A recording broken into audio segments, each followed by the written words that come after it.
Hello नमस्ते सबैजनालाई निशान ब्लगमा welcome छ।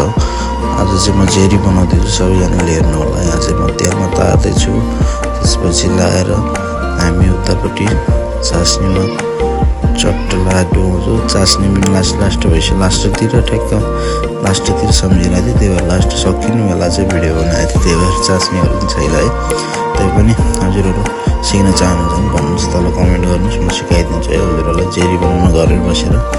त्यसपछि लाएर आजको मौसम हेरौँ, यो चाहिँ राम्रो बाहिरको मौसम भने पानी परेर हुस्सु लगाइरहेको थियो पुरै होइन, डाँडा काँडा ड्रपक्कै। त्यसपछि यतापट्टि छ स्वास्थ्य चौकी, उतापट्टि होस्टेल छ हाम्रो यहाँ चेपाङ होस्टेल होइन। त्यसपछि जाउँ भित्रपट्टि चाहिँ हाम्रो सबै खानेकुरा रेडी हुँदैछ, साथसाथै हाम्रो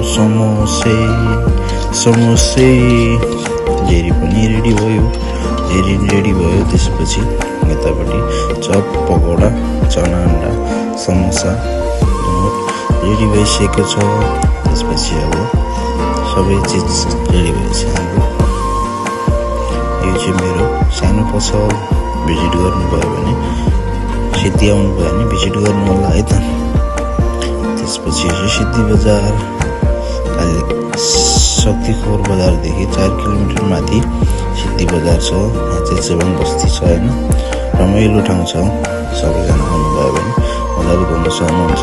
त्यसपछि यहाँनिर मेरो सानो पसलले छ, हेलो म चाहिँ निशान थापा, सानो पसल छ, आइदिनुहोस्, भिडियो हेरेर सपोर्ट गरिदिनुहोस्। हस्त धन्यवाद, थ्याङ्क यू फर वाचिङ, माया छ।